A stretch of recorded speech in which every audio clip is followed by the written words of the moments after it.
உங்கள் தந்தி1 தொலைக்காட்சியில் தினமும் ஒரு சர்ப்ரைஸ் மாலை 6 முதல் 7 மணி வரை காணத் தவறாதீர்கள்.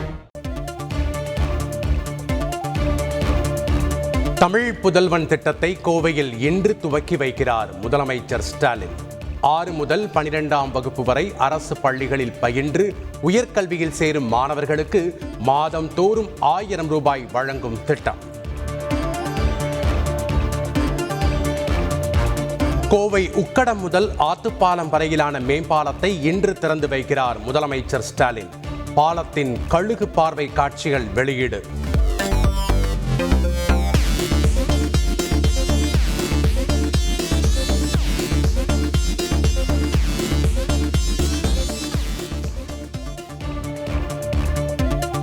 வக்பு வாரிய சட்டத்திருத்த மசோதா அரசியல் சாசனத்தின் அடிப்படை மீதான தாக்குதல் என காங்கிரஸ் எம்பி KC வேணுகோபால் குற்றச்சாட்டு. தமிழக எம்பிக்கள் கனிமொழி, திருமாவளவன் உள்ளிட்ட இந்தியா கூட்டணி எம்பிக்கள் எதிர்ப்பு. மத்திய அரசு கொண்டு வந்துள்ள திருத்தங்கள் இஸ்லாமியர்களின் உரிமைகளை பறிக்கும் வகையில் உள்ளது. அதிமுக பொதுச் செயலாளர் எடப்பாடி பழனிசாமி கண்டனம். வக்பு சட்ட திருத்தம் யார் உரிமையையும் பறிக்காது.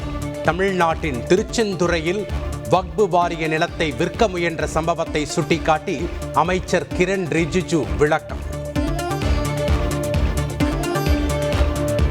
இஸ்லாமிய பெண்கள் குழந்தைகளுக்கு கிடைக்க வேண்டிய சொத்துக்கள் பறிக்கப்படுவது தடுக்கப்படும்.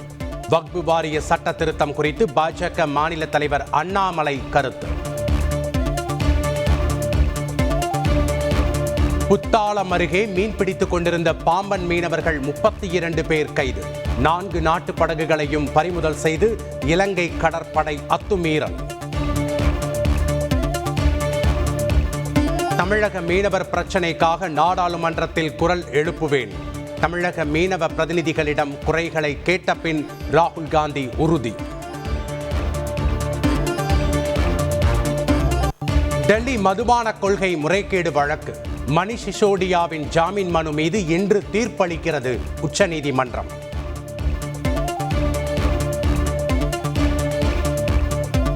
வயநாடு நிலச்சரிவை தேசிய பேரிடராக அறிவிக்க வேண்டும். பிரதமர் மோடி நாளை வயநாடு செல்லும் நிலையில் கேரள முதலமைச்சர் பினராயி விஜயன் கோரிக்கை. நான் நிரபராதி, குற்றச்சாட்டுக்களை மறுக்கிறேன். அரசியல் காழ்ப்புணர்ச்சியால் தொடரப்பட்ட பொய் வழக்கு என்றும் செந்தில் பாலாஜி வாதம். தமிழக வெற்றி கழகத்தின் முதல் அரசியல் மாநாட்டை விக்கிரவாண்டியில் நடத்த விஜய் திட்டம். செப்டம்பர் மாதம் மாநாடு நடக்க உள்ளதாக தகவல். நெல்லையில் பயங்கரம்.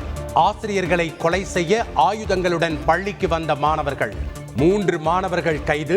சிறார் கூர்நோக்கி இல்லத்தில் அடைப்பு. வங்கதேசத்தில் விரைவில் இயல்பு நிலை திரும்பும் என பிரதமர் மோடி நம்பிக்கை.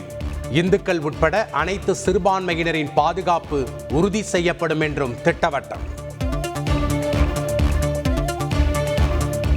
மக்களவைத் தேர்தல் முறைகேடுகள் குறித்து குடியரசுத் தலைவரும் தேர்தல் ஆணையமும் விளக்கம் அளிக்க வேண்டும். மத்திய நிதியமைச்சர் நிர்மலா சீதாராமனின் கணவர் பரகலா பிரபாகர் பரபரப்பு பேச்சு.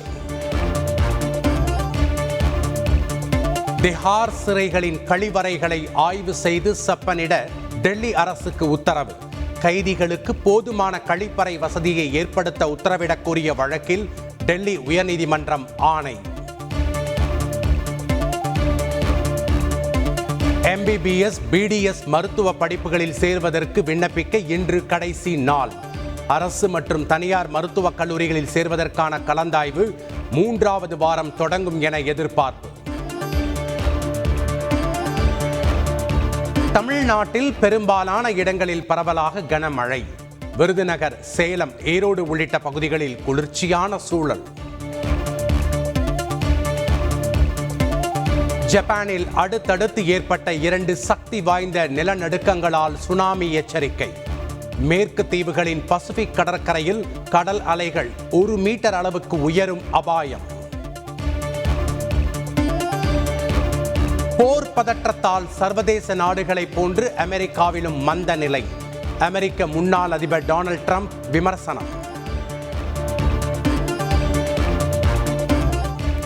சர்வதேச விண்வெளி நிலையத்தில் சிக்கியுள்ள சுனிதா வில்லியம்ஸ் உள்ளிட்ட இருவர் பூமிக்கு திரும்ப இன்னும் 6 மாதங்கள் ஆகும் என நாசா தகவல். ஸ்பேஸ் எக்ஸின் டிராகன் விண்கலம் மூலமாக அடுத்த ஆண்டு பிப்ரவரியில் பூமிக்கு அழைத்து வர திட்டம். ஒலிம்பிக்கில் வெள்ளிப் பதக்கம் வென்ற நீரஜ் சோப்ராவிற்கு பிரதமர் மோடி வாழ்த்து. ஒட்டுமொத்த தேசமும் பெரும் மகிழ்ச்சியில் உள்ளதாக எக்ஸ் தளத்தில் பதிவு.